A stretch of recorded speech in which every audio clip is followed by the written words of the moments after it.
नमस्कार प्रिय विद्यार्थियों। आज की वीडियो के माध्यम से हम लोग चर्चा करेंगे जियोग्राफी के दूसरे यूनिट के बारे में। दूसरी यूनिट में कम से कम 4 से 5 चैप्टर आपको पढ़ने पड़ेंगे। उसके बारे में विस्तार से अध्ययन करने का प्रयास करेंगे। बीए तृतीय सेमेस्टर में अगर आप हैं और आप जियोग्राफी सब्जेक्ट पढ़ रहे हैं तो आपको पढ़ना पड़ता है environment, disaster management and climate change के बारे में। यानी कि इन्वायरमेंटल स्टडीज माने होता है पर्यावरण अध्ययन, डिजास्टर मैनेजमेंट का मतलब होता है आपदा प्रबंधन, क्लाइमेट चेंज का मतलब होता है जलवायु परिवर्तन। तो इन सभी के बारे में आपको पढ़ना होता है। ठीक है। बीए के थर्ड सेमेस्टर की अगर बात की जाए मित्रों, तो बीए के थर्ड सेमेस्टर में अधिकतर विश्वविद्यालयों में यही सिलेबस काम करता है। कुछ विश्वविद्यालयों में जैसे दीनदयाल उपाध्याय गोरखपुर विश्वविद्यालय या एक आध दो विश्वविद्यालय ऐसे हैं जहां पर आपको क्या देखने को मिलता है, इकोनॉमिक जियोग्राफी आपको पढ़ने को मिलता है। ठीक है। तो ये चीजें आपको यहाँ पर देखने को मिल रही होंगी। यूनिट नंबर 1 में हमने पूरा का पूरा पर्यावरण क्या होता है, परितंत्र क्या होता है, पारिस्थितिकी तंत्र क्या होता है, इकोलॉजी क्या होता है, सब कुछ विस्तार से आपको बताया हुआ है। ठीक है। तो इकाई 1 में कम से कम 3-4 चैप्टर जो आपके थे वो कंप्लीट हो चुके हैं। अब इकाई 2 के समस्त चैप्टर को मैं कवर करूंगा, जिसमें आपको जैव विविधता के बारे में समझना है, जैव विविधता का संरक्षण कैसे होता है, जैव विविधता के संरक्षण की अगर बात की जाए तो उसको लेकर के तमाम सारी टेक्निक्स हैं, तमाम प्रकार की चीजें हैं, वो सब आपको पढ़नी पड़ेंगी। तो वो सारी चीजें आपको यहाँ पर पढ़नी है, ये बात आप ध्यान रखेंगे। सारी चीजें आपको यहाँ पर देखने को मिलेंगी। ठीक है। और सतत विकास के क्या लक्ष्य हैं, जो सस्टेनेबल डेवलपमेंट गोल्स वगैरह हैं, सब कुछ सारे गोल्स के बारे में आपको बताएंगे, सबको समझने का प्रयास करेंगे। और लास्ट में हम इस इकाई के ऑब्जेक्टिव प्रश्न भी देखेंगे। 20 ऑब्जेक्टिव क्वेश्चंस की श्रृंखला भी होगी और लिखित टाइप के क्वेश्चंस तो आपके तैयार ही होंगे। यानी सब कुछ बहुत ही बारीकी के साथ हम आपको बताने का प्रयास करेंगे। घबराने की कोई आपको आवश्यकता नहीं है, ना और कहीं पर भटकने की आवश्यकता है। सरल शब्दों में आपको समझाने का प्रयास किया जाएगा जैसा आपको किया जाता रहा है। ठीक है। अब हम चर्चा करने का प्रयास करते हैं कि आखिरकार इकाई संख्या 2 में आपको पढ़ना क्या क्या है और किस तरीके से आपको पढ़ना है। यहाँ पर आप देख पा रहे होंगे नोट्स एकदम से उच्च क्वालिटी का नोट्स आपके समक्ष आपको दिखाई पड़ रहा होगा। यह नोट्स आपको मिल जाएगा, हर एक यूनिट का नोट्स आपको मिलेगा दोस्तों। ये इकाई 1 का नोट्स मैंने आपको दिखा दिया था, इकाई 2 का ये नोट्स है, ऐसे ही इकाई 3, 4, 5 सभी इकाइयों के नोट्स आपको दिखेंगे और सब कुछ बहुत ही बारीकी के साथ बहुत ही विधिवत तरीके से तैयार किया गया है। सारे नोट्स दोस्तों आपको मिलेंगे। अगर आपको हमारे व्हाट्सएप ग्रुप से जुड़ना है तो आप जुड़ सकते हैं। मात्र 100 रुपए फीस जमा करके बीए के थर्ड सेमेस्टर के समस्त चैप्टर को आप कंप्लीट कर सकते हैं, आप पढ़ सकते हैं। ठीक है। जैसे कि कैसे प्राप्त करना है पीडीएफ नोट सभी यूनिट के, 9984-039-139 इस नंबर पर आप व्हाट्सएप पर एसएमएस कर दीजिएगा। 9984-039-139 इस नंबर पर व्हाट्सएप पर जैसे आप एसएमएस करेंगे, क्या एसएमएस करना है, आपको अपना नाम, अपनी यूनिवर्सिटी का नाम, अपने सब्जेक्ट का नाम, आप किस सेमेस्टर में है, थर्ड सेमेस्टर में लिख करके भेज दीजिएगा। गुरुजी हम थर्ड सेमेस्टर में हैं, हमारा विषय ये है, हमारा नाम ये है, अपने सभी विषय का नाम लिख करके भेज दीजिएगा। जैसे ही आप इतना लिख करके भेजेंगे आपके पास एक क्यूआर कोड स्कैनर भेजा जाएगा। उसी क्यूआर कोड स्कैनर पर आपको मात्र और मात्र 100 रुपए फीस जमा कर देने हैं। या फीस जैसे जमा करेंगे आपको व्हाट्सएप ग्रुप में जोड़ा जाएगा, वहीं पर आपको लाइव क्लास की लिंक भी मिलती रहेगी। वीडियो लेक्चर जितने भी हैं आपके वो सब मिल जाएंगे, जो पुराने वीडियोज हैं उनकी भी लिंक मिल जाएगी।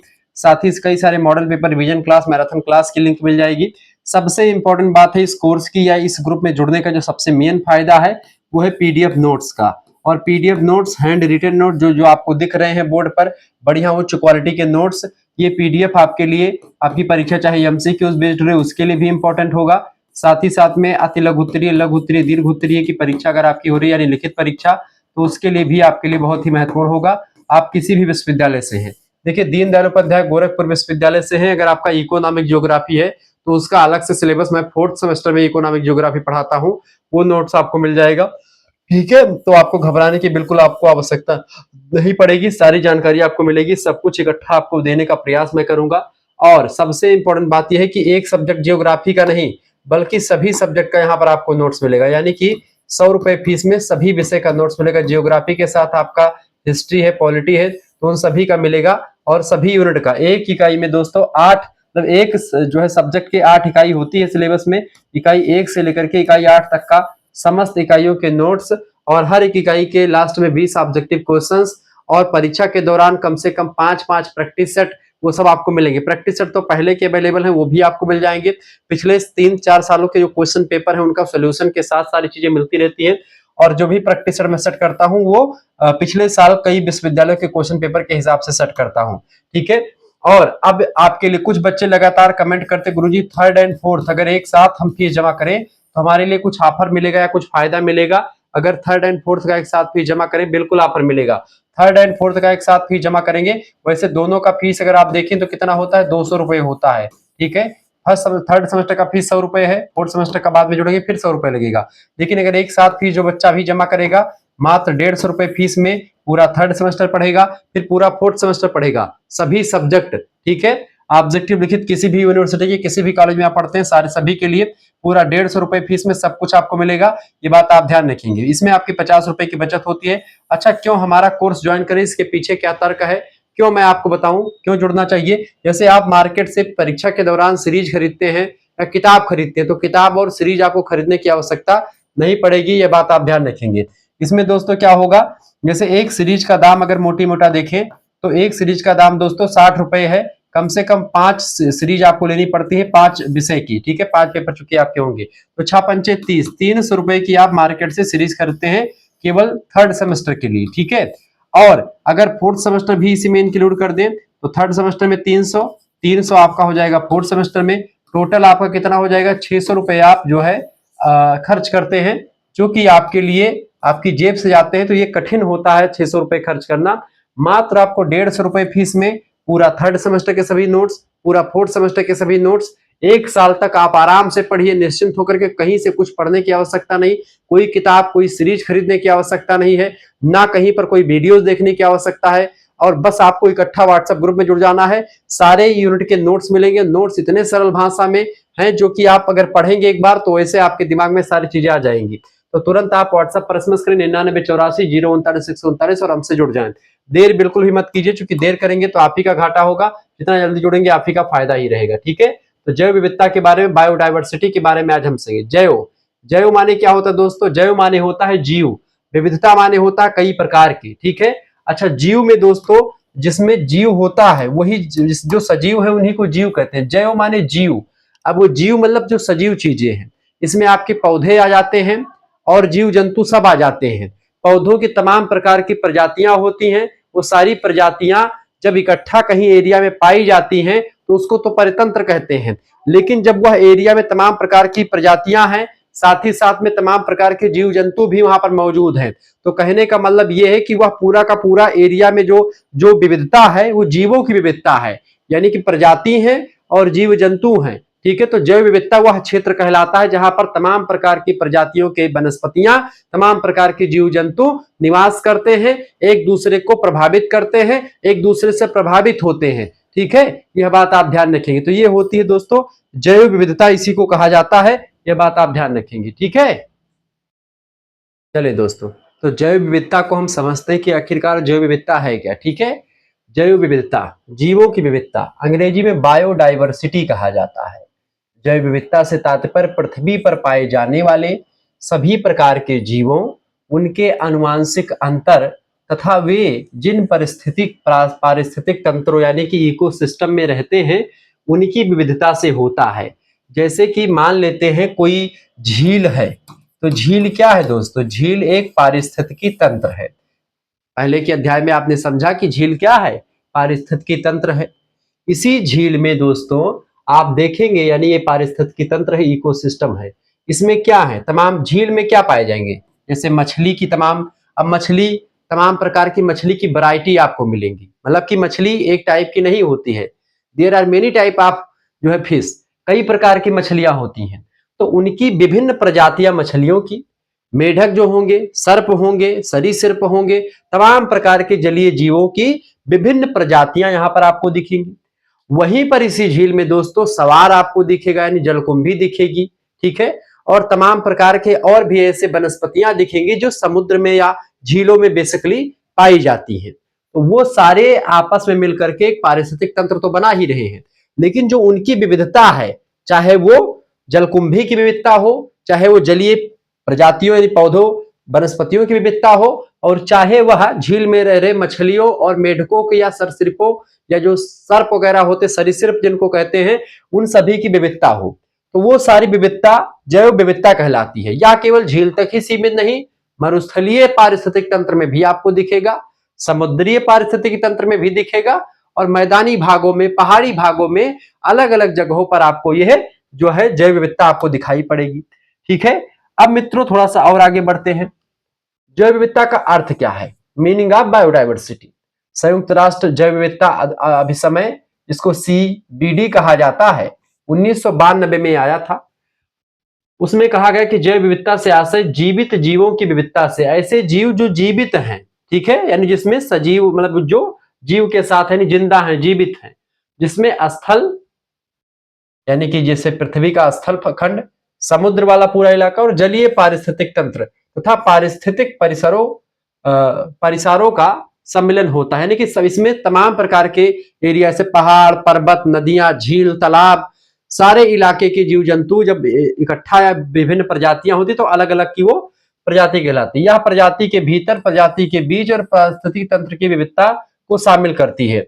बेसिकली जो मैंने आपको समझाया सरल भाषा में वही है, यानी तमाम प्रकार के जीव जंतु। जैसे यहाँ पर आप देख रहे हैं, यहाँ पर एक जंगल है, वहां पर बड़े बड़े वृक्ष भी हैं, साल सागवन के वृक्ष हैं, वहीं पर मृगा, हिरन, बकरी, तमाम प्रकार के जलीय पशु पक्षी रहते हैं। इसी के साथ साथ तमाम प्रकार की घास फूस वहीं पर आपको दिखाई पड़ेगी, और विभिन्न प्रकार के कीट पतंगे भी वहीं पर जंगल में आपको दिखाई पड़ेंगे।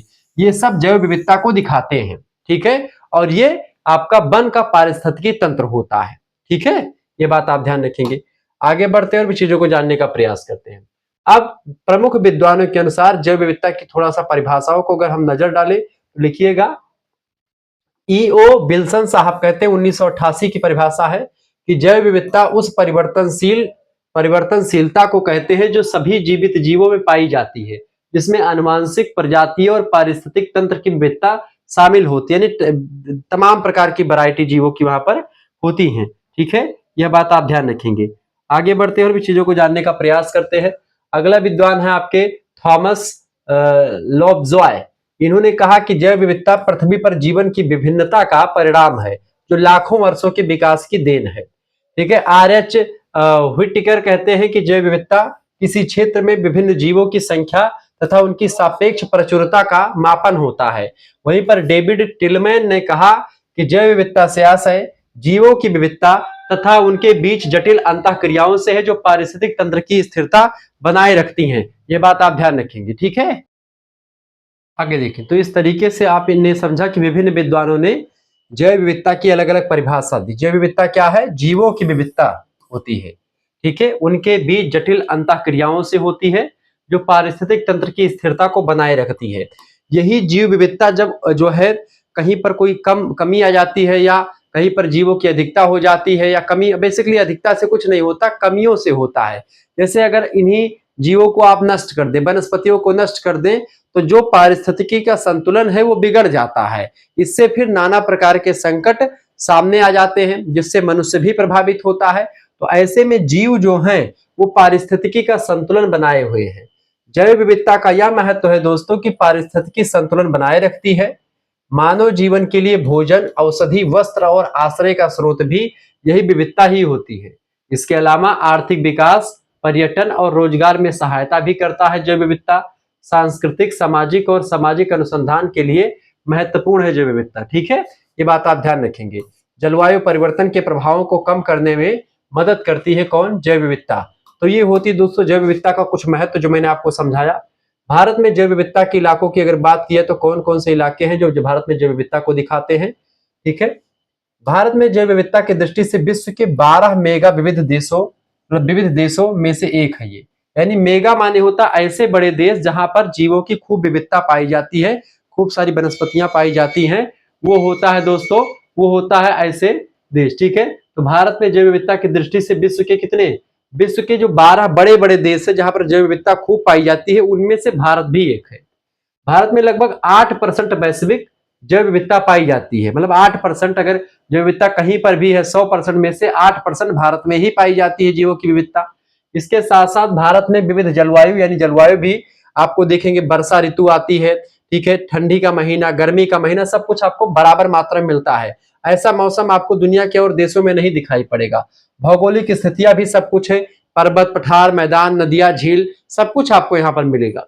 पारिस्थितिकी तंत्र भी बहुत सारे हैं, तो जैव विविधता को अत्यधिक समृद्ध बनाते हैं ये सारी चीजें। भौगोलिक स्थिति भारत की बिल्कुल जबरदस्त है, ये बात आप ध्यान रखेंगे। जैव विविधता दिवस दोस्तों 22 मई को मनाते हैं, ये ध्यान रख लीजिए। जैव विविधता अभिसमय जो आया CBD 1992 में आया।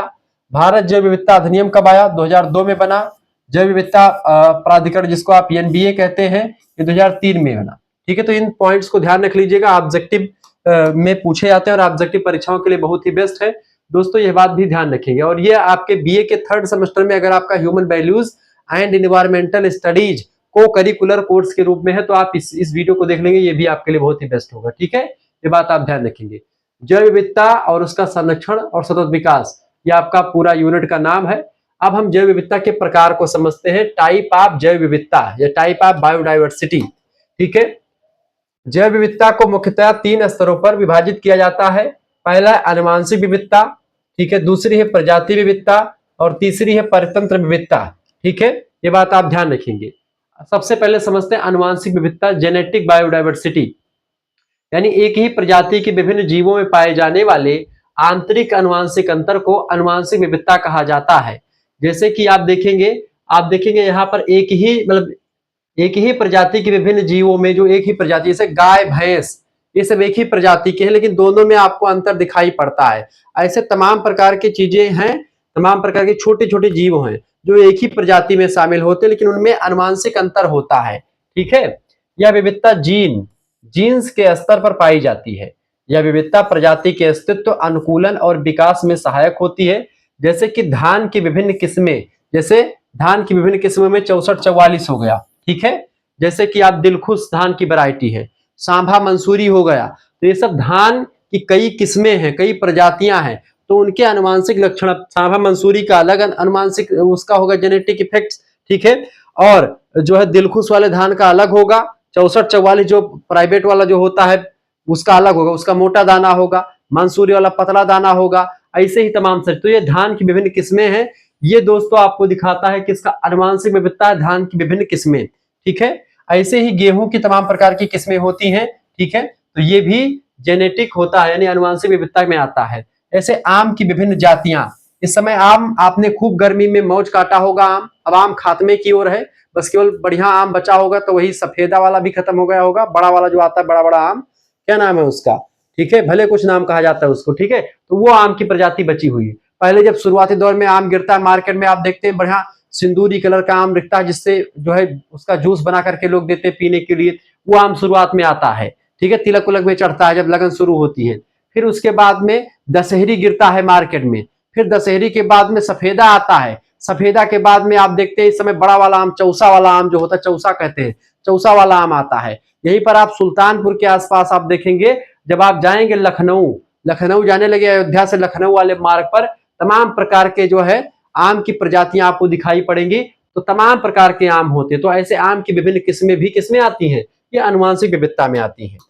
आगे देखेंगे दोस्तों, अब दूसरी जो विविधता के प्रकार है उसमें आता है आपका प्रजातीय विविधता, स्पेसाइज डाइवर्सिटी, यानी किसी विशिष्ट क्षेत्र में विभिन्न प्रकार की प्रजातियों, जंतु, पादप, सूक्ष्म जीव आदि की समृद्धि और विविधता को प्रजातीय विविधता कहा जाता है। किसी क्षेत्र में जितनी अधिक प्रजातियां पाई जाती हैं उतनी ही उसकी प्रजातीय विविधता अधिक होती है। जैसे कि भारत में पाई जाने वाली सिंह, बाघ, हाथी, नीम, पीपल, आम, गुलाब, चिड़िया, मछली आदि अनेक प्रजातियों की उपस्थिति है। अब यहाँ पर आप देखते जंगल में आप जाएंगे, अब जंगल में, भारत के जंगलों में नीम के पेड़ मिलेंगे, पीपल के मिलेंगे, गुलाब के, चिड़िया तमाम सारी होंगी, हाथी, बाघ, सिंह, ये सब मिला करके पूरा का पूरा ये सब सारी चीजें मिला लीजिए, ये सब होता है प्रजातीय विविधता।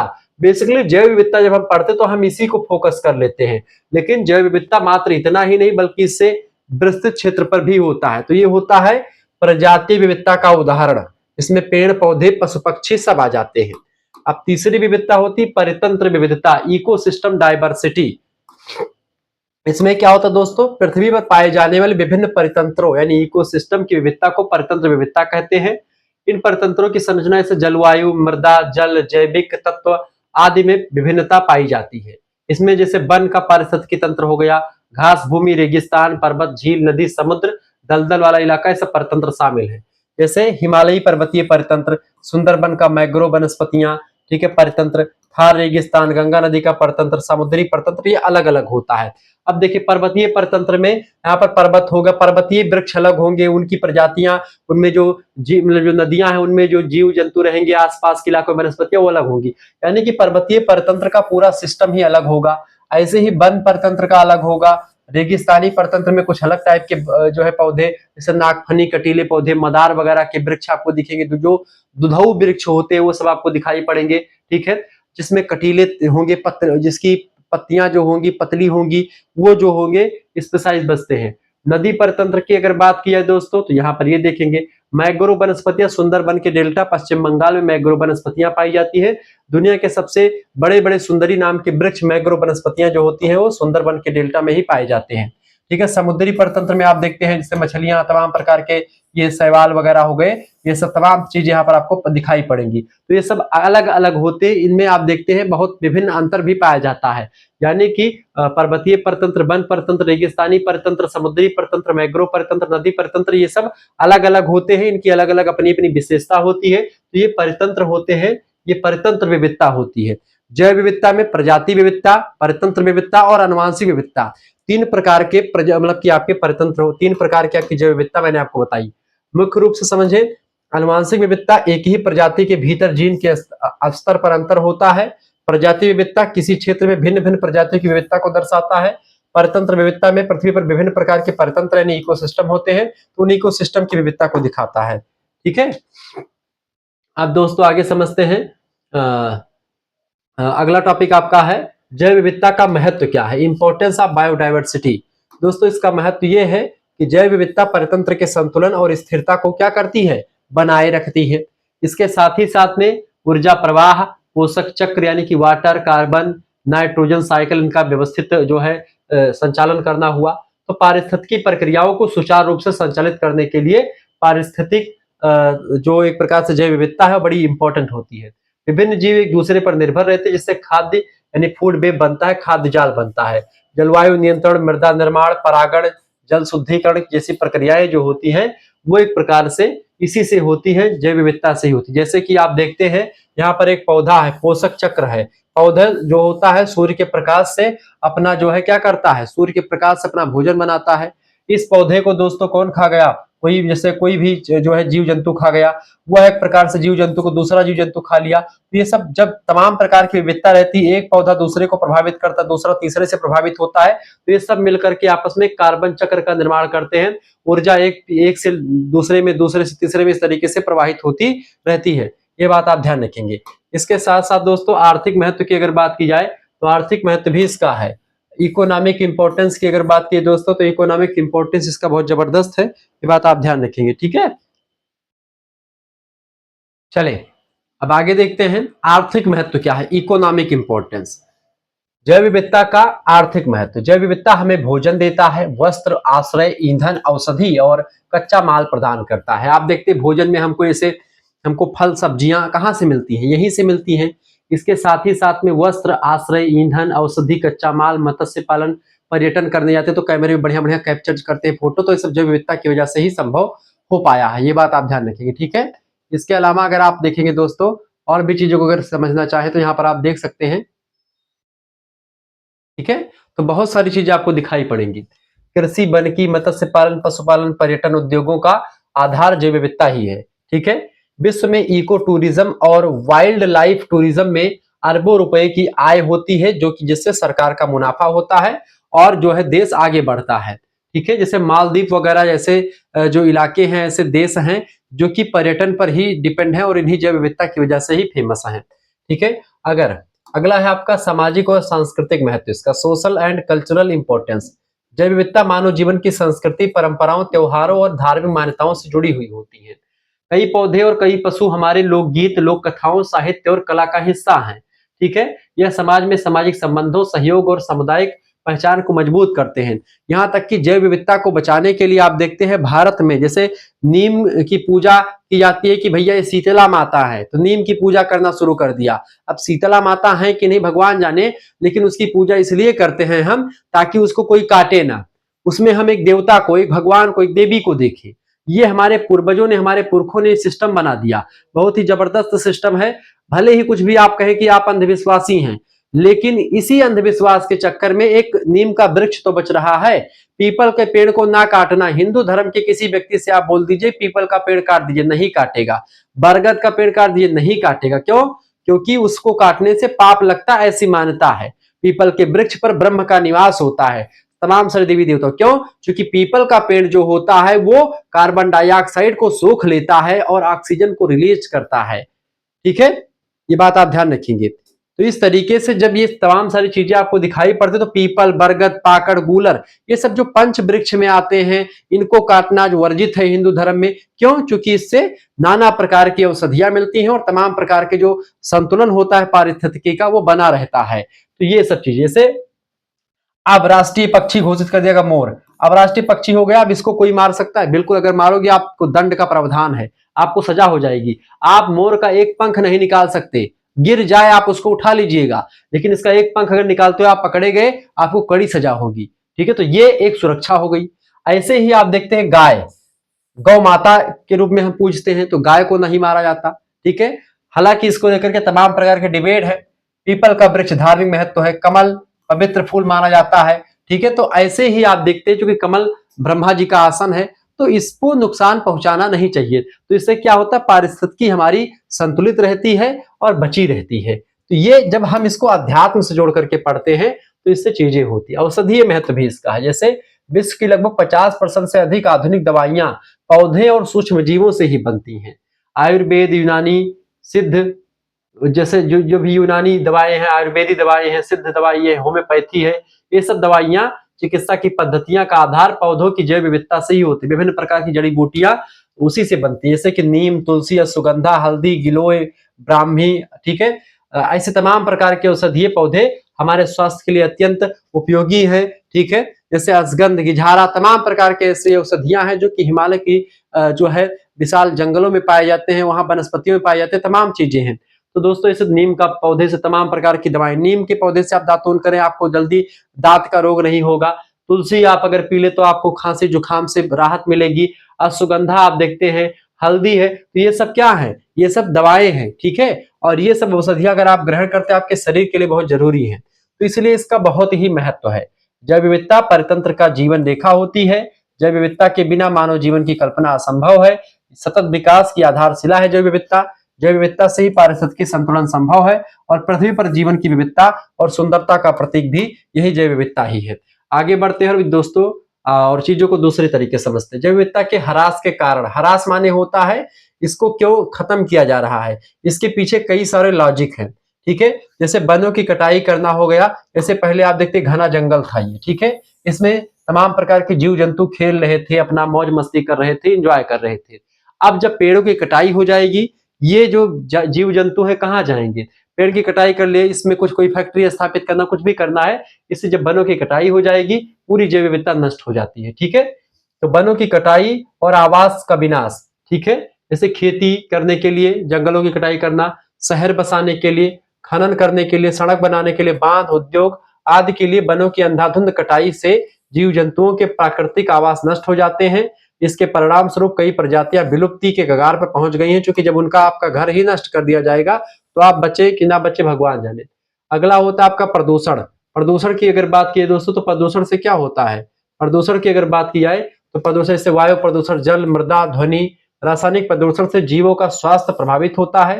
कीटनाशक, प्लास्टिक, औद्योगिक अपशिष्ट, भारी धातुएं, ये सब प्रदूषक जो होते हैं जीवों के लिए हानिकारक है, जीव इससे नष्ट हो जाते हैं। आप चित्र के माध्यम से समझे, जैसे कि यहाँ पर अब जो है जब क्या हो जाएगा, इसमें आप देखते हैं जैसे प्रदूषण किससे होता है, फैक्ट्रियों से। आपने जंगल की कटाई की, जंगल की कटाई करने के बाद यहाँ पर एक फैक्ट्री स्थापित की, इस फैक्ट्री से जो धुआं ऊपर निकल रहा है, इस फैक्ट्री का जो मलबा निकल रहा है, तो धुएं से वायु प्रदूषण हो रहा है। इससे जो मलबा निकल रहा है, इससे जो है जो बेस्ट अपशिष्ट पदार्थ निकल रहे हैं वो नदियों को गंदा कर रहे हैं। इस फैक्ट्री को चलने से जो ध्वनि उत्पन्न हो रही है उससे नॉइस पोल्यूशन हो रहा है। इस पोल्यूशन का असर ये पड़ रहा है दोस्तों कि यहाँ पर आप देखते हैं पेड़ सूख जाएंगे, वनस्पतियां नष्ट हो जाएंगी, जीव जंतु खत्म हो जाएंगे और मनुष्य का जीवन भी खतरे में पड़ जाएगा। ये तमाम सारी चीजें यहाँ पर आपको दिखाई पड़ती हैं, बात आप ध्यान रखेंगे। आगे बढ़ते और भी चीजों को जानने का प्रयास करते हैं, ठीक है। वीडियो को लाइक कर दीजिएगा, चैनल पर नए तो प्लीज चैनल को सब्सक्राइब कर दीजिएगा, ठीक है।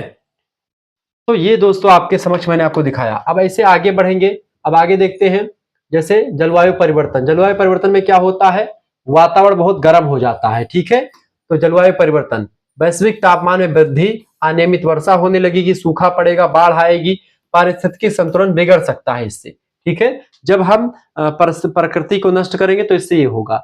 ध्रुवीय हिमनद जो होंगे पिघल जाएंगे, क्योंकि जब वायु मंडल का तापमान बढ़ जाएगा तो जो आपके ग्लेशियर्स होते हैं वो पिघल जाएंगे। ग्लेशियर्स पिघल जाएंगे तो समुद्र का जलस्तर बढ़ जाएगा, क्योंकि समुद्र में जो पानी आता है नदियों से आता है। नदियां कहाँ से निकलती हैं, हिमनद से, यानी कि ग्लेशियर से निकलती हैं। तो ग्लेशियर से जब नदियां निकलेंगी, ग्लेशियर ज्यादा पिघले, ज्यादा ग्लेशियर माने बर्फ के बड़े बड़े पहाड़, तो बर्फ का जो पिघलेगा जितना है उतने नदियों में पानी आएगा, उतने बाढ़ आएगी, उतने समुद्र स्तर बढ़ जाएगा। समुद्र स्तर बढ़ने से अनेक प्रजातियां नष्ट हो जाएंगी और उनका अस्तित्व जो हो जाएगा उसके संकट हो जाएगा, ठीक है। जैसे यहाँ पर आप देख सकते हैं पहले कुछ इस तरीके से चीजें रहती हैं, ठीक है, फिर बाद में क्या हो जाएगा, अब इस तरीके से हो जाएगा। तो वनस्पतियों की इसी से जैसे यहाँ पर आप देखते हैं तमाम सारी चीजें आपको मैं दिखाने का प्रयास कर रहा हूँ।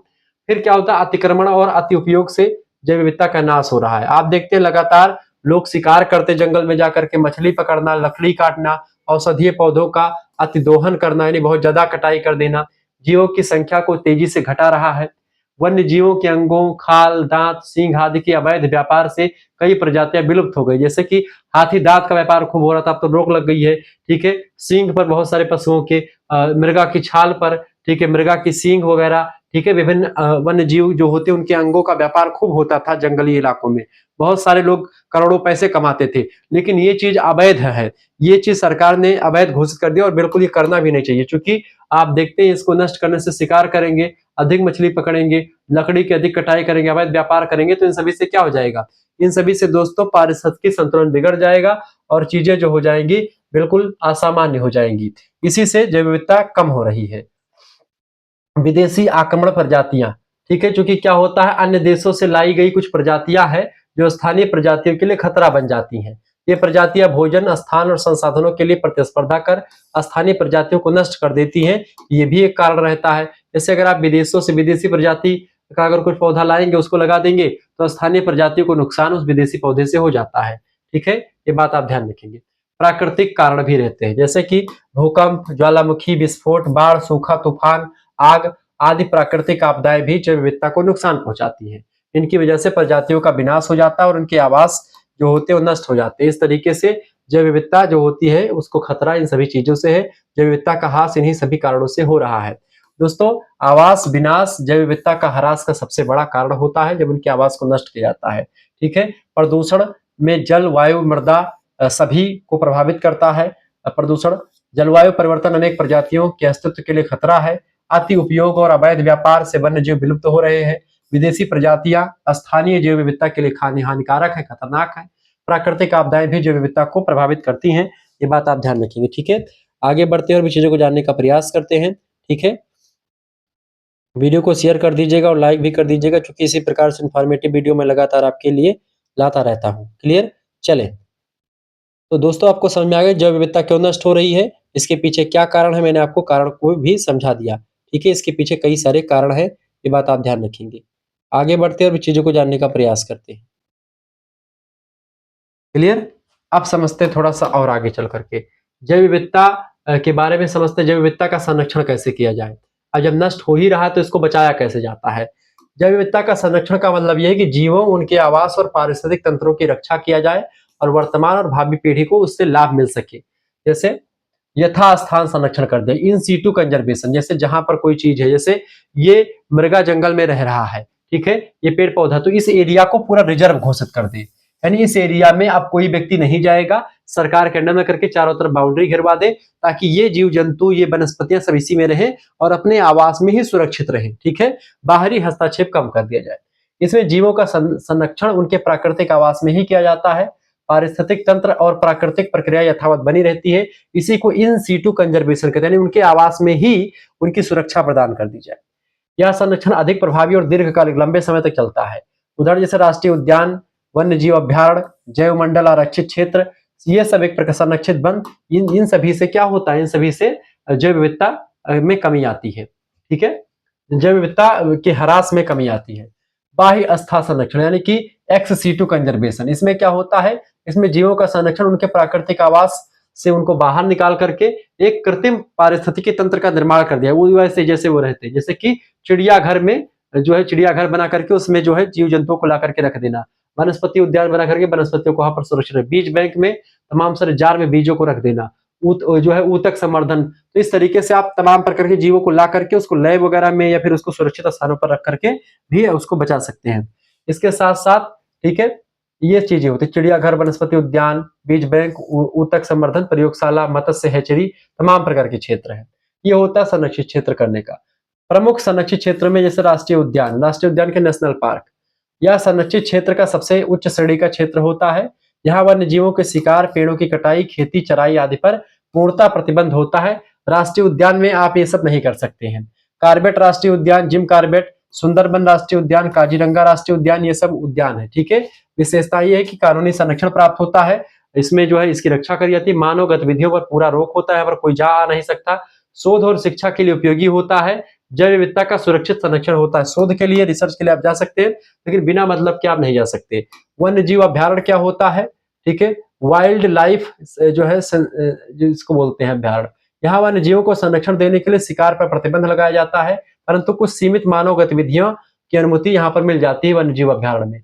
यहाँ पर शिकार करना दंडनीय अपराध है, जैसे भरतपुर अभ्यारण्य, केवलादेव, गिरी वन्य जीव अभ्यारण्य। ठीक है, यहाँ पर शिकार पर रोक होती है, सीमित मानव गतिविधियां होती है, वन्य जीवों का संरक्षण होता है, पारिस्थितिक संतुलन में सहायता करता है। ये अगला होता है जैव मंडल आरक्षित क्षेत्र, बायोस्फीयर रिजर्व।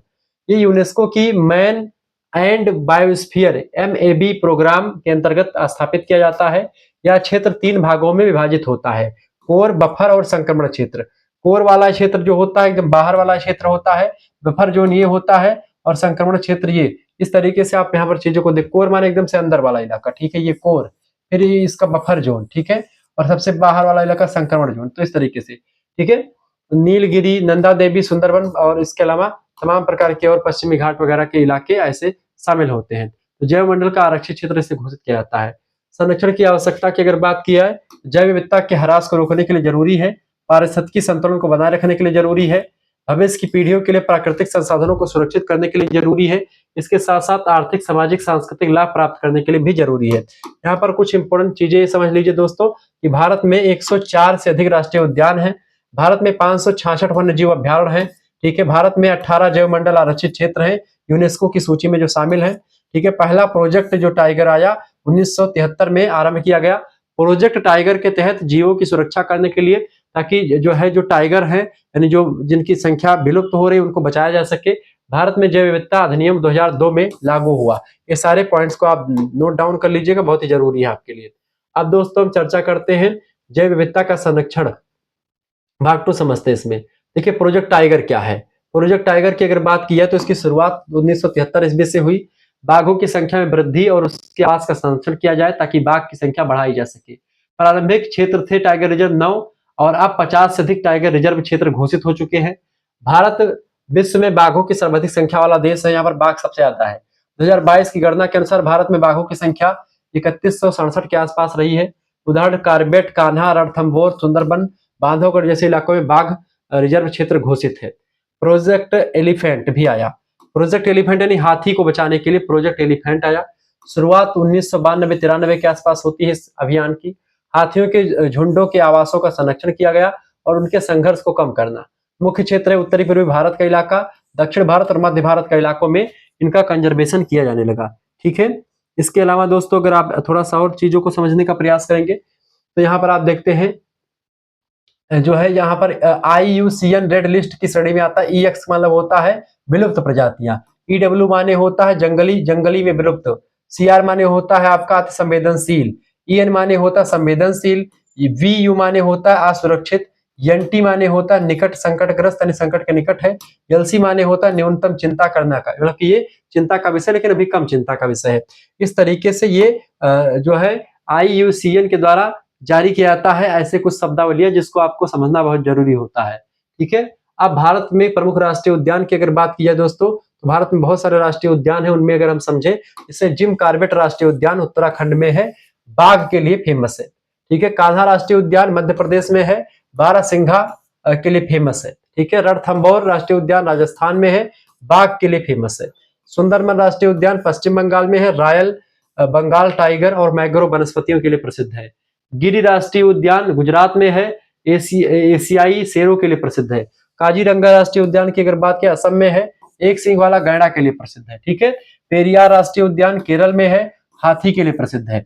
बांदेपुर राष्ट्रीय उद्यान कर्नाटक में है, हाथी, बाघ और जो है गौर के लिए प्रसिद्ध है। नंदा देवी राष्ट्रीय उद्यान उत्तराखंड में है, हिम तेंदुआ और कस्तूरी मृग यहाँ पर खूब आपको दिखेंगे। ठीक है। साइलेंट वैली राष्ट्रीय उद्यान केरल में है, सिंह, पूंछ, बंदर और लायन टेल्ड जिसको बैंकॉक कहते हैं उनके लिए बड़ा प्रसिद्ध है ये। ठीक है। ये बात आप ध्यान रखेंगे। इसके साथ साथ दोस्तों अगर देखें भारत के प्रमुख जैव मंडल आरक्षित क्षेत्र की अगर बात की जाए, तो भारत के प्रमुख जैव मंडल आरक्षित क्षेत्रों की अगर बात की है तो इसको आप देखेंगे, एक जो है उसमें मैंने कैटेगरी में करके उसको रखा हुआ है एक चार्ट में, तो उसको आप समझ लीजिएगा। वीडियो को शेयर करके लाइक कर दीजिएगा, क्योंकि इसी प्रकार से इंफॉर्मेटिव वीडियो में लगातार आपके लिए लाता रहता हूँ। ठीक है।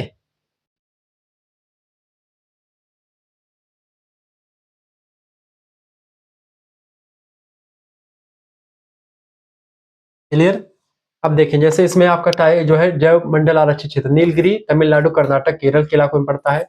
नंदा देवी उत्तराखंड में, सुंदरबन पश्चिम बंगाल, नोंगकरेक मेघालय, मानस का जो उद्यान जो है कहाँ पर है, ये असम में है। सिमलीपाल उड़ीसा में है, कच्छकारण गुजरात में, पंचमढ़ी मध्य प्रदेश, ग्रेट निकोबार अंडमान निकोबार में और अगस्ता मलाई केरल तमिलनाडु के आसपास। तो ये जो है आपके जैव मंडल आरक्षित क्षेत्र है 10, जिनकी संख्या मैंने आपको बताई भारत में प्रमुख रूप से। प्रमुख ये है जिन जो बड़े बड़े हैं। ठीक है। और ये आपका क्या मैंने आपको समझाया था, ये राष्ट्रीय उद्यान थे, नेशनल पार्क हैं ये। ठीक है। और ये आपके जैव मंडल आरक्षित क्षेत्र हैं। ठीक है। दोनों को मैंने आपको समझा 10-10 की श्रृंखला उदाहरण दे दिया, आपको घबराने की आपको आवश्यकता नहीं है। दोस्तों NBA नेशनल बायोडाइवर्सिटी अथॉरिटी 2003 में इसकी स्थापना हुई। ठीक है। जैव विविधता अधिनियम कब आया, 2002 में आया। वन्य जीव संरक्षण अधिनियम कब आया, 1972 में आया। चिड़ियाघर और जो है बॉटनिकल गार्डन की स्थापना भी हुई। ठीक है। स्थानीय समुदायों की सहभागिता, इको डेवलपमेंट समितियां, ये सब इसमें शामिल होती हैं। महत्वपूर्ण तथ्य है कि भारत में 2022 तक 50 टाइगर रिजर्व हैं। भारत में 100 से अधिक राष्ट्रीय उद्यान हैं। भारत में जो है आप देखते विश्व के जो है विश्व में जैव विविधता में जो है मेगा जैव विविधता में आता है। ठीक है। 13 देशों में से ये भी शामिल है। पश्चिमी घाट और पूर्वोत्तर भारत में जैव विविधता हॉटस्पॉट क्षेत्र जो है, मतलब कि यहाँ पर बहुत सारी जैव विविधता पाई जाती है। ठीक है। ये बात आप ध्यान रखेंगे। आगे देखते हैं। अब जैव विविधता के बारे में तो हो गया आपका कंप्लीट। अब समझते सतत विकास क्या है, सस्टेनेबल डेवलपमेंट के बारे में दोस्तों हम समझने का प्रयास करते हैं। वीडियो को लाइक कर दीजिएगा, चैनल पर अगर नए हैं तो प्लीज चैनल को सब्सक्राइब कर दीजिएगा। सतत विकास किसे कहते हैं, सतत विकास यानी सस्टेनेबल डेवलपमेंट कहा जाता है इसी को। यानी कि एक मतलब कि इस तरीके से आप विकास करें जिससे क्या हो, जिससे कि आने वाली पीढ़ी के लिए भी सुरक्षित चीजें, मतलब ऐसे आप संसाधनों का दोहन ना कर ले जिससे आने वाली पीढ़ी को कोई फायदा ही ना हो, आने वाली पीढ़ी संसाधनों के लिए तरस जाए। ठीक है। सतत विकास का अर्थ लिखेंगे, सतत विकास का आशय ऐसा विकास है जो वर्तमान की आवश्यकताओं की पूर्ति भी करता हो, यानी कि जो आपको जरूरत है उसकी पूर्ति भी करता हो, और साथ ही साथ में भविष्य की पीढ़ियों की आवश्यकताओं की पूर्ति के लिए सुरक्षित भी रहे, उसकी क्षमता को कम ना करे। यानी अपनी पीढ़ी मतलब अपना उपयोग आप कर ले, लेकिन ऐसा उपयोग ना कर ले, खनिजों का संसाधनों का ऐसा दोहन ना कर ले जिससे आने वाली पीढ़ी उसको प्राप्त ही ना कर पाए। मतलब संसाधनों का विवेक पूर्ण तरीके से विवेक संबद्ध दोहन करना ही सतत विकास कहलाता है, ताकि आने वाली पीढ़ी के लिए संसाधन सुरक्षित बचे रह सके। ठीक है। ये बात आप ध्यान रखेंगे। यह विकास आर्थिक, सामाजिक, पर्यावरणीय संतुलन पर आधारित होता है। यह बात आप ध्यान रखेंगे। सतत विकास की बात करें तो आर्थिक विकास भी हो जाए, ठीक है, सामाजिक विकास भी हो जाए और पर्यावरण की सुरक्षा भी बनी रहे। यानी पर्यावरण की सुरक्षा को ध्यान में रख करके समाज का और अर्थ का, यानी रुपया पैसा कमाइए, समाज का डेवलपमेंट हो, लेकिन पर्यावरण का संरक्षण भी साथ में आपका होना चाहिए। सतत विकास बेसिकली यही बात करता है। ठीक है। अब आती है ब्रटलैंड की रिपोर्ट। ब्रटलैंड जो है उसकी अगर बात की तो ग्रोट हार्लल ब्रटलैंड जो थे इसके जो है क्या थे, अध्यक्ष थे। ब्रटलैंड आयोग की आयोग आता है, उसने सबसे पहले इसकी परिभाषा दी। 1987 में संयुक्त राष्ट्र के ब्रटलैंड आयोग ने सतत विकास की निम्न परिभाषा दी। कहा कि सतत विकास वह विकास है जो वर्तमान पीढ़ी की आवश्यकताओं की पूर्ति करता है, बिना इस बात से समझौता किए कि आने वाली पीढ़ियों अपनी आवश्यकताओं की पूर्ति कर सके, आने वाली पीढ़ियां भी अपनी आवश्यकताओं की पूर्ति कर सके, ऐसा विकास करना, ऐसे संसाधनों का दोहन करना। ठीक है, सतत विकास का उद्देश्य ये है दोस्तों, क्या किया जाए, सामाजिक समावेशन किया जाए। सतत विकास के 3 स्तंभ हैं, कौन कौन से, सस्टेनेबल डेवलपमेंट के 3 स्तंभ। पहला होता है पर्यावरण का संरक्षण किया जाए, दूसरा आर्थिक विकास भी किया जाए, और समाज में समरसता, समाज में समानता का भेदभाव विद्यमान रहे। ठीक है, यह बात आप ध्यान रखेंगे। इसके साथ साथ थोड़ा सा और आगे बढ़ते हैं और भी चीजों को जानने का प्रयास करते हैं। ठीक है, सतत विकास का उद्देश्य यह है दोस्तों कि प्राकृतिक संसाधनों का संरक्षण, उनके विवेकपूर्ण उपयोग को सुनिश्चित करना। ठीक है, ये पहला उद्देश्य है। दूसरा, पर्यावरण प्रदूषण को कम करना और पारिस्थितिक संतुलन को बनाए रखना, दूसरा उद्देश्य है। गरीबी को घटाना यानी गरीबी का उन्मूलन करना, और मनुष्य का कल्याण करना, मनुष्य के कल्याण में, पब्लिक वेलफेयर में बढ़ोतरी करना, वृद्धि करना। आर्थिक विकास को सामाजिक न्याय के साथ जोड़ना, यह भी उद्देश्य रहा है। वर्तमान और भविष्य की पीढ़ियों के मध्य संतुलन स्थापित करने का काम भी सस्टेनेबल डेवलपमेंट, सतत विकास करता है। तो सतत विकास यह होता है, इसका उद्देश्य यह होता है। सतत विकास की आवश्यकता क्यों पड़ी दोस्तों, क्योंकि तेजी से जनसंख्या बढ़ रही है, संसाधनों पर इससे दबाव पड़ रहा है, संसाधनों का उचित दोहन नहीं बल्कि अनुचित दोहन हो रहा है, वनों की कटाई खूब धड़ल्ले से हो रही है, जलवायु परिवर्तन इससे हो रहा है, प्रदूषण की समस्या बढ़ रही है। इसके लिए आवश्यकता पड़ती है हमको सस्टेनेबल डेवलपमेंट की, सतत विकास की। जनसंख्या बढ़ रही है, ठीक है, प्राकृतिक संसाधनों का असमान वितरण है, कहीं पर बहुत सारी चीजें जहां जहां पर है तो वो लोग अपना उसका दोहन कर ले रहे हैं, कहीं पर कुछ चीजें मतलब ये असमान वितरण है, कहीं पर बराबर कहीं पर नहीं है, कहीं पर कुछ ज्यादा कहीं पर कम, इस तरीके से है, कहीं पर कुछ ज्यादा कहीं पर कुछ ज्यादा, इस तरीके से। मानव जीवन की गुणवत्ता में सुधार के लिए भी सतत विकास की आवश्यकता पड़ती है। व्यवस्थागत और दीर्घकालीन विकास के लिए बहुत ज्यादा जरूरी है सतत विकास। अगर दीर्घकालीन विकास करना तो सस्टेनेबल डेवलपमेंट पर ध्यान देना होगा, जिससे जनसंख्या जितनी बढ़ रही है, जनसंख्या की वृद्धि के साथ साथ जिससे वनों की कटाई को रोका जा सके, पर्यावरण के प्रदूषण को कम किया जा सके, जलवायु परिवर्तन जो हो रहा है उसको रोका जा सके, संसाधनों पर जो मनुष्य का दबाव बढ़ रहा है उसको कम किया जा सके।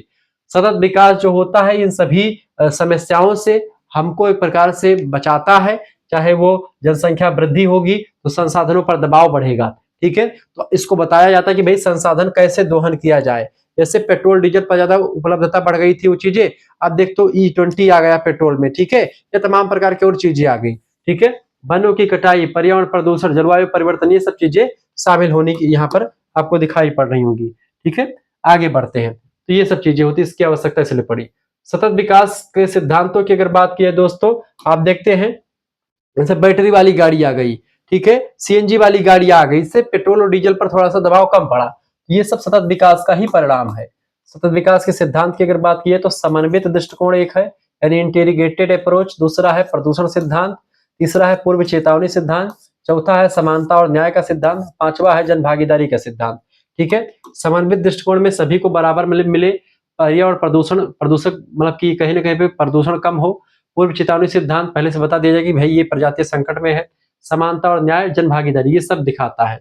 महत्वपूर्ण तथ्य की अगर बात की दोस्तों तो यहाँ पर समझने का प्रयास करें। ब्रटलैंड आयोग की स्थापना 1983 ईस्वी में हुई थी, ठीक है। 1900 रिपोर्ट का नाम आवर कॉमन फ्यूचर 1987 में आया। सतत विकास के 3 स्तंभ, पर्यावरण संरक्षण, आर्थिक विकास और सामाजिक समावेशन। प्रमुख सिद्धांतों में समन्वित दृष्टिकोण, प्रदूषण सिद्धांत, पूर्व चेतावनी सिद्धांत, समानता का सिद्धांत, न्याय और जन भागीदारी।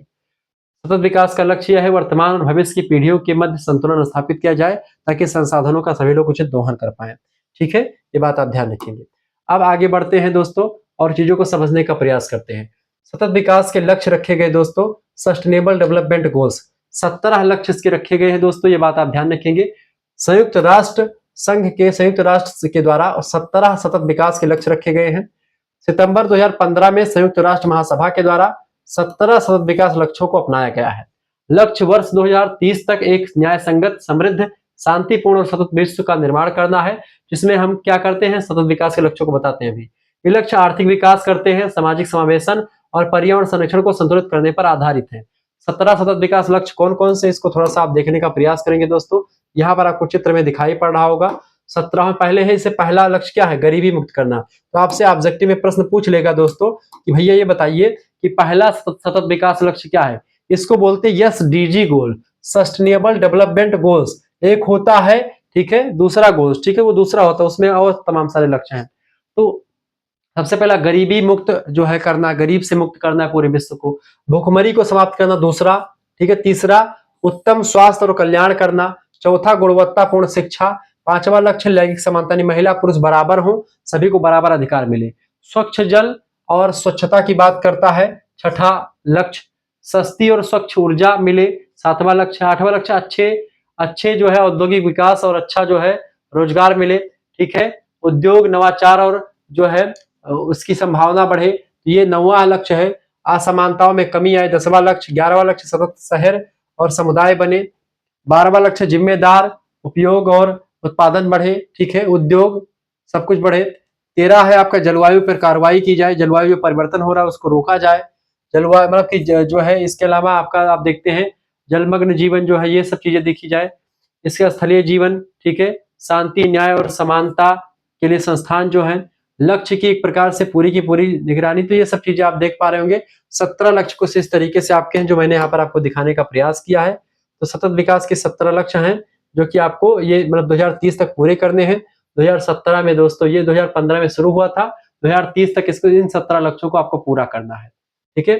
भारत में सतत विकास की अगर बात की जाए तो नीति आयोग यानी कि नीति आयोग के माध्यम से एसडीजी को अपनाया गया था। नीति आयोग अब योजना आयोग के नाम से जाना जाता है।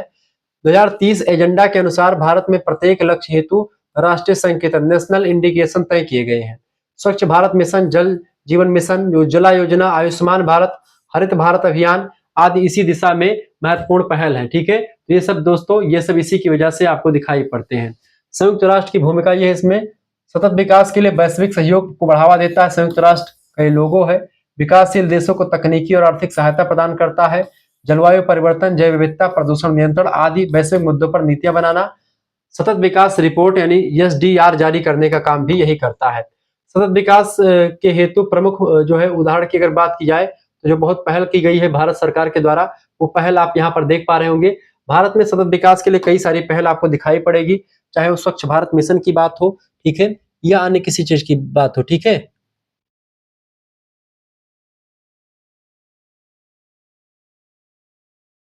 क्लियर। अब देखेंगे स्वच्छ भारत मिशन में खुले में शौचालय मुक्त भारत बनाने का अभियान चला और लगभग में आज ये पूरा हो रहा है। जल जीवन मिशन, हर घर जल पहुंचा करके स्वच्छ पेयजल की उपलब्ध कराना। हालांकि इसका कोई मतलब मुझे नहीं दिखता है। स्वच्छ जल मिशन जो ये आया है, इसमें टोटी में पानी आता है और जो टंकी जाकर के आप देखेंगे एकदम से इतनी गंदी टंकी है, पानी आएगा नहीं आएगा, पानी की पाइप फट जाएगी, सारा पानी बह जाएगा, पूरा ग्राम सभा की सड़कें एकदम से बर्बाद आपको दिखेंगी। आप किसी भी ग्राम सभा जाकर के देखेंगे, ये मेरे हिसाब से बिल्कुल बेकार चीज है यार। पेयजल की व्यवस्था, वो जो शुद्ध पानी आता है, टंकी का पानी शुद्ध नहीं होता, उसमें इतनी इतनी टंकी में तमाम बीमारियां, तमाम उसमें भरा पानी जो रहता है उस पीने की योग्यता बिल्कुल भी नहीं, बहुत गंदा पानी। उज्ज्वला योजना का लाभ मिला लो, महिलाओं को निःशुल्क एलपीजी कनेक्शन प्रदान करना, ये इसका फायदा हुआ है, इसका फायदा हुआ है, ये बिल्कुल नेगलेक्ट मेरे हिसाब से। आयुष्मान भारत की अगर बात की जाए, आयुष्मान भारत प्रधानमंत्री जन आरोग्य योजना के तहत स्वास्थ्य सुरक्षा देना, ये कुछ हद तक सही है, लेकिन जैसे इसमें 5 व्यक्ति अगर परिवार में तभी आप इसका लाभ उठा पाएंगे। अगर 2 व्यक्ति हो तो ये बिल्कुल बेकार हो जाता है आयुष्मान कार्ड, आयुष्मान बनता ही नहीं उसका, ठीक। तो ये भी एक प्रकार से कुछ लिमिटेशन से सही तरीके से बनाना चाहिए, गरीबों के लिए इसकी व्यवस्था करनी चाहिए, ठीक है। इसके साथ साथ हरित भारत अभियान, ये भी मेरे हिसाब से कुछ सही कुछ गलत है। वृक्षा कुछ नीतियों की सुधार कर दे, बाकी बिल्कुल ठीक है। वृक्षारोपण, वनों का संरक्षण और पर्यावरण को हरा भरा बनाना, ये भी सबसे जबरदस्त नीति है, ये भारत सरकार के द्वारा किया गया है। सतत विकास को प्राप्त करने के उपाय की अगर बात की है दोस्तों, तो इसको प्राप्त करने के कई सारे उपाय हैं, आप यहाँ पर देख पा रहे। प्राकृतिक संसाधनों का विवेकपूर्ण उपयोग किया जाए। इसके साथ साथ दोस्तों, ठीक है, इसके साथ साथ और भी चीजें आपको यहाँ पर दिखाई पड़ रही होंगी।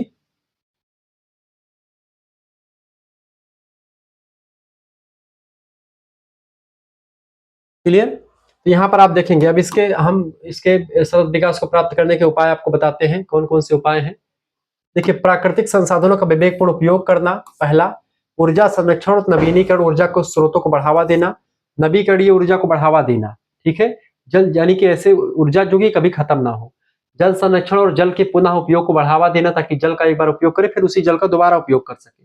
प्रदूषण नियंत्रण और अपशिष्ट प्रबंधन को अपनाया जाए। अपशिष्ट मतलब जो ठोस पदार्थ होते हैं, जो मलबा होता है, उसको दोबारा से पुनः चक्रण किया जाए उसका।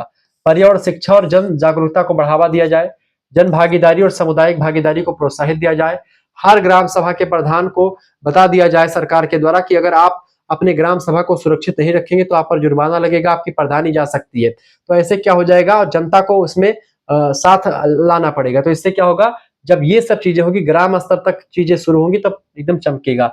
हरित प्रौद्योगिकी और हरित अर्थव्यवस्था को बढ़ावा दिया जाए, ये सब चीजें इसमें करनी पड़ेंगी, ठीक है। इससे सतत विकास के लक्ष्य पूरे होंगे। सतत विकास का त्रिकोण जो है दोस्तों, 3 पिलर्स, इसमें सतत विकास के तभी पूरे होंगे, सामाजिक समावेशन, आर्थिक विकास और पर्यावरण का संरक्षण किया जाए। याद रखने योग्य बातें यह है कि सतत विकास का लक्ष्य वर्तमान की पीढ़ी की आवश्यकताओं की पूर्ति करना है, बिना भविष्य की पीढ़ी की क्षमताओं से समझौता किया, यानी कि भविष्य की पीढ़ी को भी चीजें मिले और अपनी चीजें भी पूरी हो जाएं, यानी सांप भी मर जाए लाठी भी ना टूटे। जैव विविधता का संरक्षण सतत विकास की आधारशिला है।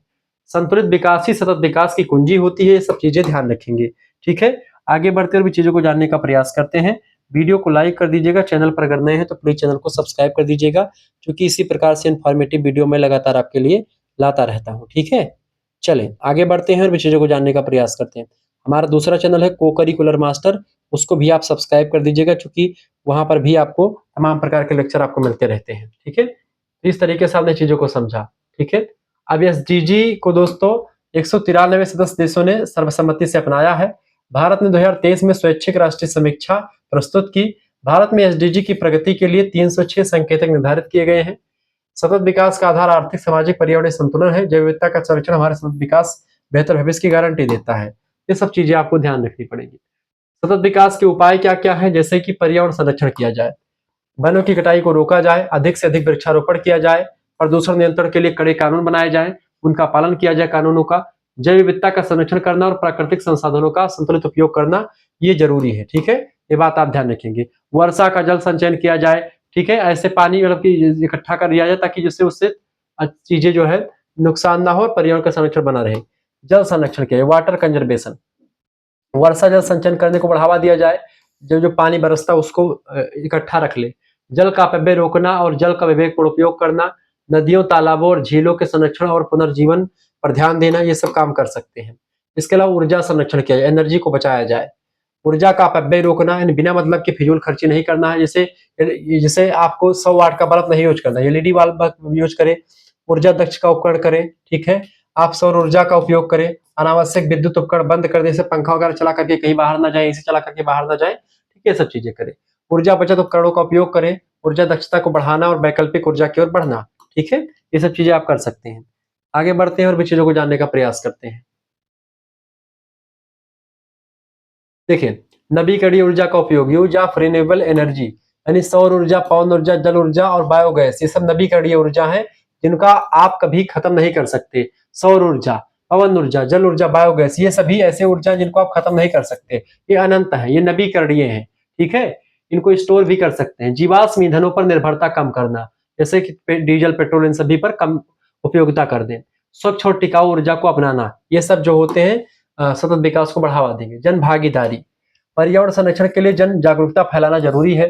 स्थानीय समुदायों की सक्रिय भागीदारी सुनिश्चित करना, स्वयंसेवी संस्थाओं, स्कूलों और युवाओं की भागीदारी इसमें जब होगी तो सही हो जाएगा। जैसे वृक्षारोपण अभियान स्कूल की तरफ चलाए जाएं, स्वच्छता अभियान, जागरूकता कार्यक्रम, सामुदायिक सहयोग, ये सब चलने चाहिए, जिससे क्या होगा, जनता में इसके प्रति जो है जागरूकता आएगी और जनता हर चीज जब समझेगी कि भाई हमारे लिए ही खतरा है चीजें, तो नहीं करेगी। हरित अर्थव्यवस्था, ग्रीन इकोनॉमी, पर्यावरण के अनुकूलन उत्पादन और उपयोग को बढ़ावा देना, हरित प्रौद्योगिकी और नवाचार को प्रोत्साहित करना, सतत विकास के साथ आर्थिक विकास का संतुलन स्थापित करना, जैसे स्वच्छ उत्पादन किया जाए, सतत विकास, आर्थिक विकास, कचरा प्रबंधन, हरित उपयोग किया जाए। कचरा प्रबंधन कैसे, कचरा को फिर से दूसरे तरीके से, प्लास्टिक है तो प्लास्टिक गुला करके दूसरी प्लास्टिक बना दे, फिर उस खराब हो फिर दूसरी चीज बना दे। इस तरीके से रीयूज, रिड्यूस और रिसाइकल, ये सब व्यवस्था की जाए, ठीक है। तो इस तरीके से आपने चीजों को समझने का प्रयास किया। अब दोस्तों सतत विकास के उपाय समझते हैं। सतत विकास के लिए कई सारे उपाय किए जा सकते हैं, जैसे वन और जैव विविधता का संरक्षण किया जाए, ठीक है। ये मैंने आपको बता ही दिया, वही चीज है, थोड़ा सा विस्तार से भी चीज लिखा हुआ है यहाँ पर, जो है 5R का सिद्धांत आपको यहाँ पर पढ़ना है, ठीक है। सतत विकास के लिए दोस्तों तीनों मतलब की सभी चीजों के वन की कटाई इस समय न की जाए, जल को बचाया जाए, ऊर्जा की बचत की जाए, नवीकरणीय ऊर्जा को स्रोत किया जाए, और यहाँ पर सबसे इंपॉर्टेंट बात जो मुझे बताना, अपशिष्ट का प्रबंधन किया जाए, वेस्ट मैनेजमेंट, रीयूज, रीड्यूज और रिसाइकल, प्लास्टिक के उपयोग को कम किया जाए। जैसे कि रिफ्यूज माने क्या होता है, अनावश्यक वस्तुओं को मना कर दें, अनावश्यक वस्तु है जिनको जिनको आपको रखना ही नहीं है। रीड्यूज माने उपयोग को कम करें, उपभोग को कम करें, ठीक है।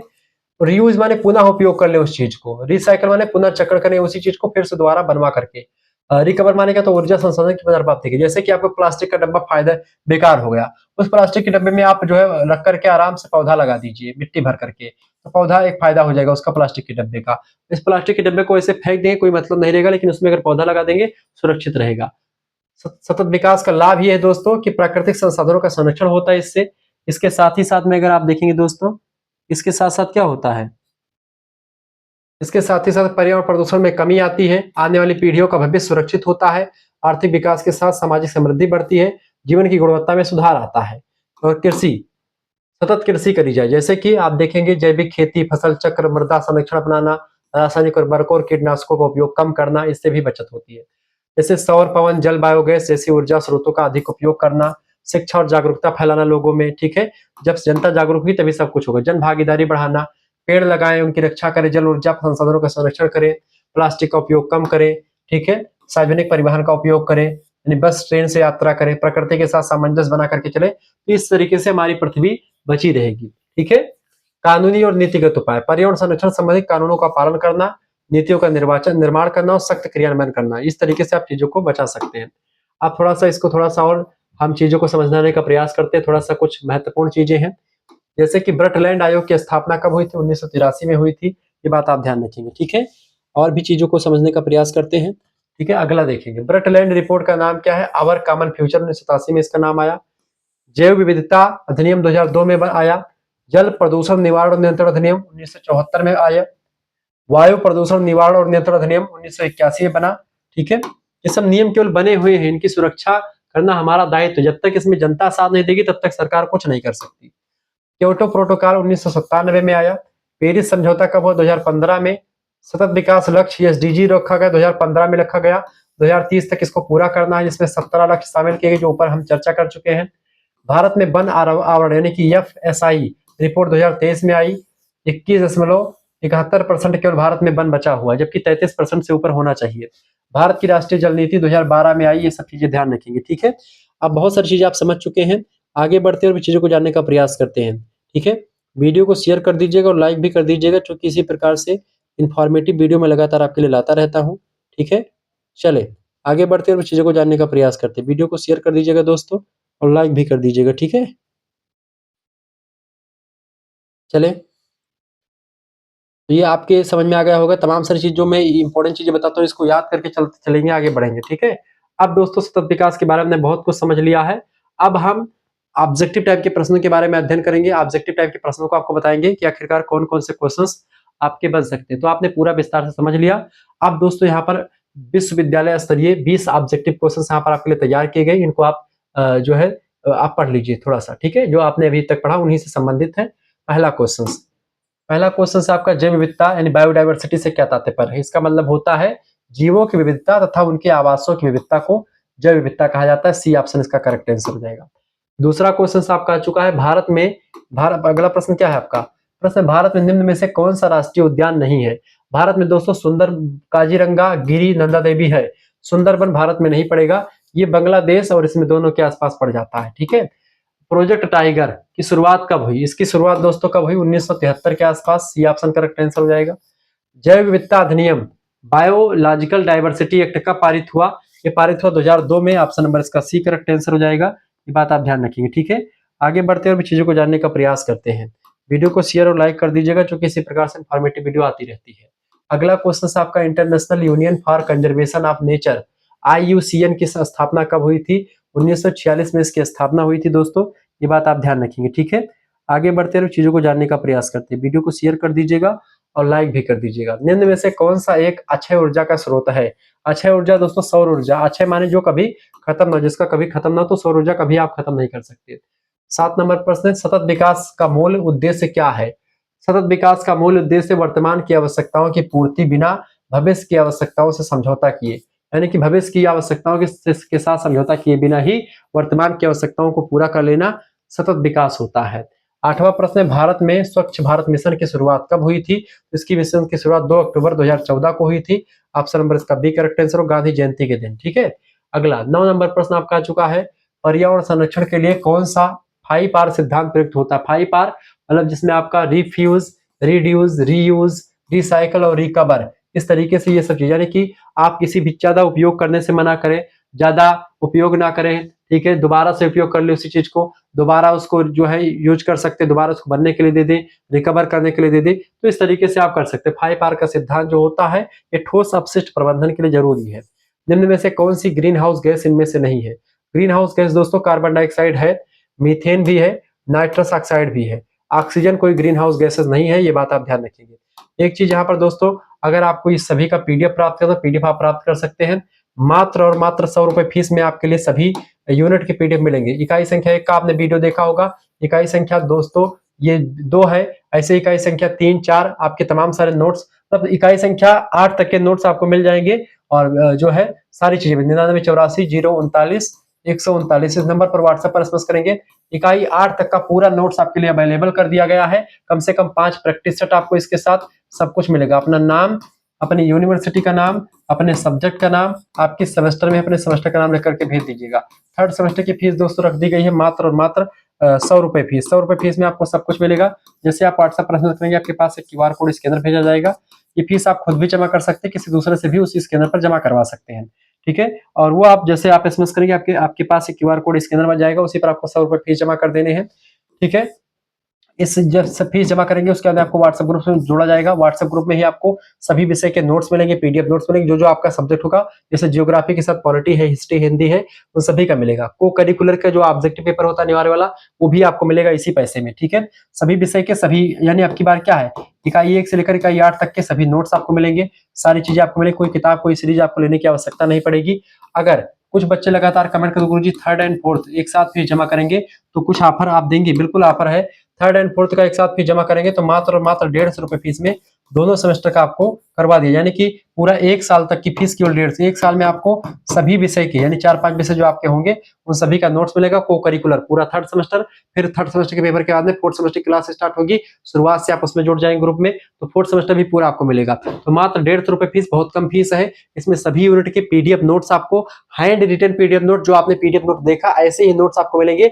आप आराम से अगर इसको पढ़ लेंगे तो आपको वीडियो देखने की भी जरूरत नहीं पड़ेगी, रिवीजन आप कर लेंगे।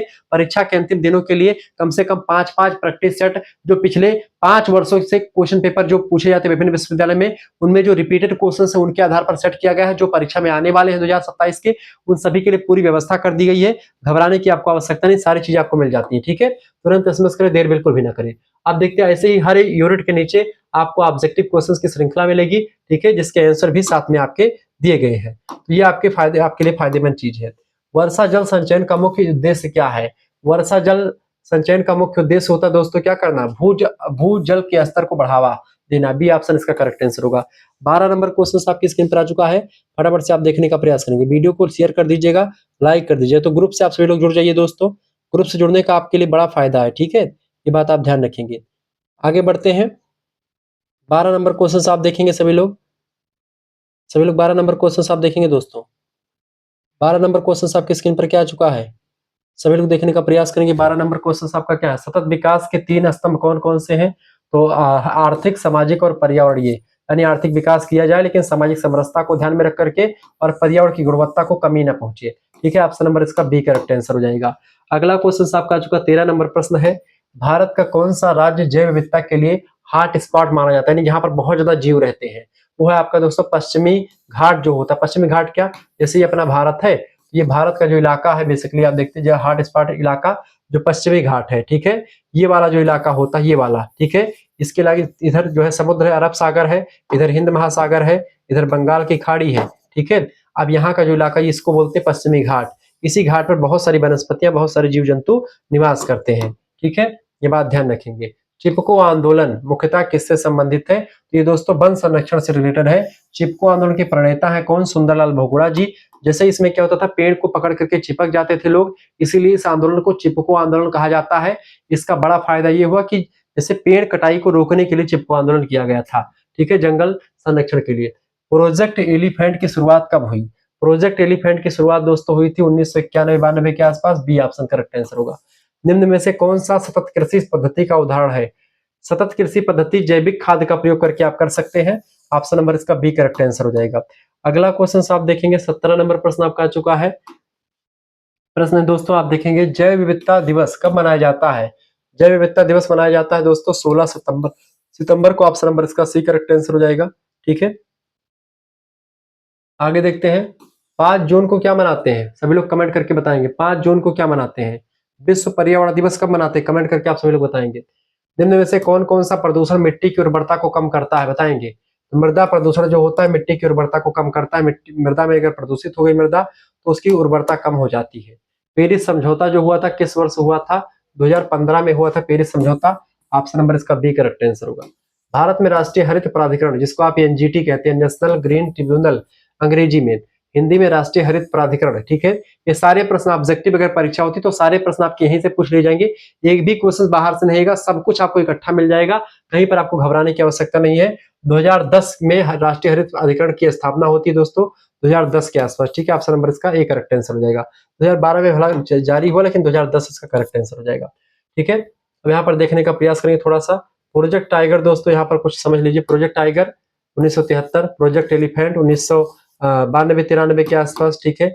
जैव विविधता अधिनियम 2002 में आया। स्वच्छ भारत मिशन 2 अक्टूबर 2014। राष्ट्रीय हरित अधिकरण एनजीटी की स्थापना 2010 में हुई है, ठीक है। थोड़ा सा वहां पर गलत हो गया, गलत टाइप हो गया, ठीक है। जैव विविधता दिवस की बात की जाए दोस्तों 16 सितंबर की डेट को मनाया जाता है। पेरिस समझौता 2015 में हुआ। सतत विकास लक्ष्य एसडीजी जो गोल है 2015 में इसको डिसाइड किया गया था, 2030 तक पूरा करना है। 17 लक्ष्य इसमें शामिल किए गए, सस्टेनेबल डेवलपमेंट गोल्स के नाम से मशहूर है, ठीक है। चिपको आंदोलन 1970 के दशक में शुरू हुआ, सुंदरलाल बहुगुणा जी ने शुरू किया। ये वृक्ष बचाओ आंदोलन से रिलेटेड है। वृक्ष को बचाने के लिए जब पेड़ को काटने लोग जाते थे, ये लोग पेड़ों को पकड़ करके चिपक जाते थे, ताकि पेड़ को काटने से पहले इनको काटा जाए, इसलिए पेड़ कटाई पर रोक भी लगी थी। IUCN की स्थापना 1946 में होती है। ये सब चीजें आप ध्यान रखेंगे। इस तरीके से चीजों को समझा। हमारा दूसरा चैनल है को करिकुलर मास्टर, इसको सब्सक्राइब कर लीजिएगा, और बी करिकुलर चैनल को भी सब्सक्राइब कर लीजिएगा। आप मिलते हैं फिर दोस्तों नेक्स्ट वीडियो में, तब तक के लिए जय हिंद जय भारत। आप सभी का बहुत बहुत धन्यवाद हमारे से जुड़ने के लिए। इसी प्रकार से अपना प्यार दुलार बनाए रखेंगे। वीडियो को लाइक और चैनल पर नए तो सब्सक्राइब कर दीजिएगा। धन्यवाद।